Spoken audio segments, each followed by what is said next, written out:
Good morning. This is Sara with Posh Pooch Designs, and today I'm just a little bit early because I'm kind of excited. We got a whole lot of stuff planned for our video today. I just got my whole table full of stuff that I want to show you and do. The first thing I'm going to do is talk about last week's guess how many balls of yarn are in the pumpkin. I was so funny because as I looked through it, I only got one person that got it right. I checked all through my YouTube video channel where I reposted it. I checked on last week's video just a few minutes ago, and only one person got it right. Everybody was guessing in the 30s, and that's way off. Good morning, Petra. Glad you're here. So anyway, I'm going to do that first. I'm going to tell you how many balls were in my little Mr. Pumpkin here. It's actually quite large, and I love it. And I think when we're done, I'm going to fill it just full of orange yarn balls, and then put some black ones for the eyes or the nose or something. So I'll let you know how I do that. I think that'd be a lot of fun. Okay, so like I said, there was only one winner. Good morning, Jennifer. There was only one winner, and her name is, I'm going to say her, it could be a guy, I don't know. Aaron Ditburner was the only winner, and the amount of yarn balls was 57. And I wrote it on a box down there last week so I wouldn't forget. I crammed in a bunch of yarn balls in here, so the number was 57. Good morning, Missy. You love my hat? We're going to talk about this. It's October. That means it's Halloween all month. And it's becoming one of the biggest holidays of the year. I wanted to make sure you can hear me. I'm glad you can hear me. I'm trying out a new wireless sound system because I've had some complaints about my videos not being loud enough once I put them on YouTube. So, oh, good morning, Michelle. How are things?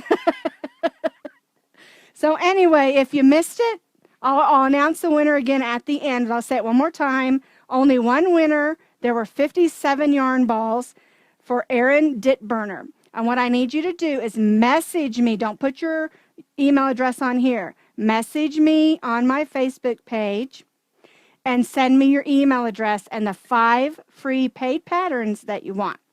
All right, let's move along. Has everyone got their coffee today? I was getting dressed today and I wanted to be all pumpkin-y, and I couldn't find my pumpkin coffee cup. It's just a cheapie one I bought at the Dollar Tree a couple years ago, but I love that thing. So I'm going to have to get another one. All righty, let's talk about a bunch of new products we had going on this week. One of the things I was real excited about was my puppets, and there's 4 different styles. There's a puppy, a cat, a bunny, and a bear, and it's all together in one pattern, and it's a little bit longer YouTube video than I normally do, but I wanted to get them all in there. Michelle's wearing her new crown. It's because someone said she was a princess. No, she had to go to the dentist. I'm glad you made it. You're probably still all numbed up. I hate going to the dentist. I do it because I'm supposed to, but I always hate it. Anyway, we got the pattern for the video, or for the puppets all done. The video's done, edited, up there on YouTube. That happened this last week. Yesterday we did our little witch hat, which turned out so cute. I've done it in black and gray and purple, but I think the purple's my favorite. And this neat little hat will fit American Girl doll, a teddy bear. It'll fit your puppy or your cat. You'll just have to add some ties on the sides if you want to put it on a dog or cat to keep it put. So that's the other thing that happened this week. We did this little bag, and this is the neatest thing. I keep my other one, my gray one, on my gym bag. It fits perfect for a business card. I keep my gym card in it, but it's great for your ID if you don't want to carry your whole bag. You can clip it on a backpack, a purse or whatever. And it's also great to put like a lunch card or lunch money, library card. It's just a great little bag, and it's made out of the Red Heart Cordial, but you can make it out of just about any kind of yarn. Good morning, Trish. Glad you made it. The other thing we're going to do this week is this great big chunky cow. And this is made with that Isaac Mizrahi, I can never say his name, yarn. And I got another skein in pink this week for breast cancer awareness. So this is a video we're going to redo this week. It's a simple, chunky V-stitch cowl. We're going to do that this week. And then this thing I have on my head, that's my pumpkin hat, a silly pumpkin hat. And I made two kinds. This one is done in a darker orange, and I made the eyes and face all silly. And someone said it looked like Elmo, so I guess it could be Elmo. But this is made with chunky yarn. Most of them are made with worsted weight, and I did it with chunky so it would be easy. Well, the little hat, she says it wouldn't fit her dog. The little hat is not really one to go down over their head. It's just to sit up there. You can use it for a video prop or something like that for fun. I think it would be fun to make one of those strings and make a bunch of different colored witch hats and use them for decorations. So that would be fun. All righty. So that's what's happening this week. Oh, and the other thing we want to get done this week is the turkey coaster. So that's a lot of fun. They're great if you have guests over for Thanksgiving or a meal during the month of October, November. It's kind of fun to give them one. You know, every guest gets a turkey. You can make them all different colors and stuff. And that's going to be happening this next week, too. Well, thank you. I don't think it looks like Elmo either. It's really, that's why, but I called them the silly pumpkin hat. And hopefully, I want to do it Thursday or Friday. I like to try to do a really fun one on Friday so people have something to do over the weekend. Okay, so I wanted to go ahead and tell you all the new stuff that's happening because I want to get into our discussion. What kind of crocheter are you? And do stitch counts really matter? As I investigated about different types of people who crochet, I learned that there's really two kinds of people. And just to kind of explain, when I first started learning to crochet, I learned from a library book. And it never said anything about stitch counts in it. And it's very old. I mean, I was 15, so that was a lot of years ago. So, yeah, one of the questions I got a couple of weeks ago was, how old are you? You look so young. It's because I laugh all the time. And if you really want to know how old I am, message me and I'll tell you. So anyway, I never learned anything about stitch counts. But one of the things the book talked a lot about was measuring. And I have two things that I use a lot. I use this measuring thing, and I use a regular tape measure. And I never knew until I began to learn. Hang on, I got to get a little sip of coffee. I never really knew until I began to learn how to write crochet patterns how important gauge and stitch counts were. And so, because I measured everything, if I wanted this hat to fit me, I would do it until it did my head measurement.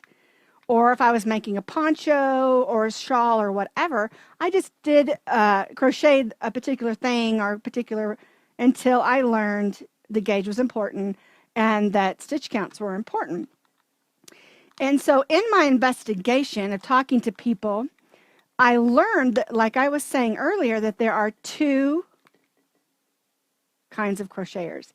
And this is just my own opinion. This is not anybody else's opinion. And it doesn't mean that one crocheter is better than another because all crocheters are awesome. So what it is there's an artistic crocheter. And then there's a technical crocheter. And I happen to be an artistic crocheter. And that doesn't mean that if you're a technical crocheter, you're not artistic. It just means you rely more on the techniques than the art. And there's some things that I discovered. For instance, technical crocheters who rely more on stitch count and gauge can become more frustrated with us who are artistic crocheters. For instance, let's say I'm going to make a granny square. And I want it to be 8 inches. So I just start doing the granny scare. Boo, it's October. I start doing my granny square. And I just continue to do my rounds until it's 8 inches. Well, then I discover it's 8.5 inches. And I think, well, it's too big. What am I going to do? That's what the technical crocheter will say. But what I do is I pull out the last round, and maybe instead of doing a double crochet in each of the chain 2 spaces, I might do a single or a half double crochet just to make it a little smaller so that it fits my 8-inch that I want. And with an artistic crocheter, I'm going to say we because that's kind of what I've been characterized as. We tend to be able to adjust. I get emails all the time of people freaking out because I have one extra stitch. I don't know what to do with it. And sometimes I'll say chain 3 and put 10 double crochets in the second chain from the hook. And they're like, what do I do with the last one? Well, you're chaining 3 because the first one you're not going to use. It's just to hold it tight, keep it from coming unraveled. And so they don't get that. And it's not wrong that you don't. It's just different. Now, I've learned to be more technical because if I'm going to be a pattern writer, I want to be able for everyone to enjoy my patterns. So I'm not a good pattern tester because I want my product to look just like yours. For instance, if you're having me make a granny square for you and you want me to test out what you've done, and if mine starts not looking like yours, I don't go with the stitch counts. I don't go with any of that. I just take it out and try to make it in my own brain look like yours. And so that's why I'm not a good pattern tester as far as when it comes to counts and gauge. I have other people do that for me. Mathematics is not my thing. And usually an artistic crocheter doesn't care that much about the mathematics of it. But a technical crocheter, they are all about math. And they're usually really, really, really good at math. And not that I'm terrible at math. It's just not my favorite subject. And for me, I would much rather measure as I go. Even for, like, say, a dog hat or a sweater, I almost always ask people, I make them without people sending me measurements. I have a set of measurements that I use that I've come up with through the years. But I really love it when they say, my dog's neck is 10 inches, or my dog measures from neck to the top of the tail, 40 inches or whatever. Trish, you're artistic. Right. And I really, what's so funny is I taught my daughter to crochet, and she is totally technical. I don't test her patterns for her because I always end up going, well, just do this or just do that or whatever. And she's like, but I want my stitch counts to come out, so we're so totally different. And we can make the same thing and it ends up looking exactly the same, but we went by different means. And that's okay. There's nothing wrong with that at all. It's just two kinds of crocheters. I also learned by just dealing with some. Are you there? For some reason, I'm back. Can you see me now? For some reason, I cut out for a little bit. I don't know why. But I know last time when I was cutting out, it was because there was a fire a couple of miles over, and it was near the power lines, and they cut the power lines in order for the fire not to hit the power lines. So can everybody see me again? Give me a shout out. Woohoo! If you can see me.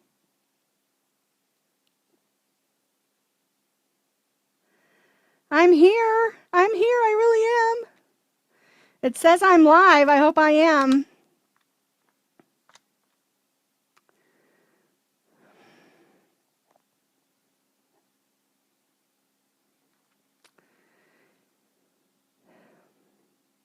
Is anybody there? Well, there you are. Woohoo! Thank you. Like I said, they cut me out for some reason. I think it must have had to do with some electricity or something going on. I don't know why. Our connection sometimes does this, but I'm sorry. We're back. I'm glad you're back. Anyway, the last thing I was going to say about the difference between an artistic crocheter and a technical crocheter is a lot of times, just in dealing with some of my testers and friends who crochet, it keeps stopping. I'm so sorry. I'm so sorry. Just hang in there. It'll keep going. But anyway, the last thing I was going to say is that it tends to be, and it isn't always true, but it tends to be that a artistic crocheter crochets a little bit looser than a technical crocheter. So, yeah, it keeps doing that. I'm so sorry, Linda. It keeps going in and out. We're just going to keep going, and hopefully we can, we're not going to have a really long video today anyway, so hopefully we can get through it. I'm so sorry it's clicking in and out. So anyway, I want to thank you all for watching my videos and having fun with me and laughing. And I don't have a silly crochet joke today. I love to do crochet jokes. I don't have one today. I just want to remind you to check the beginning of the video because that's where I put the winner of the pumpkin. How many balls were in the pumpkin. And I'm so sorry it cut out. And just have a wonderful Tuesday and check out my YouTube channel for our new videos. And as my granddaughter says, stay crafty, my friends.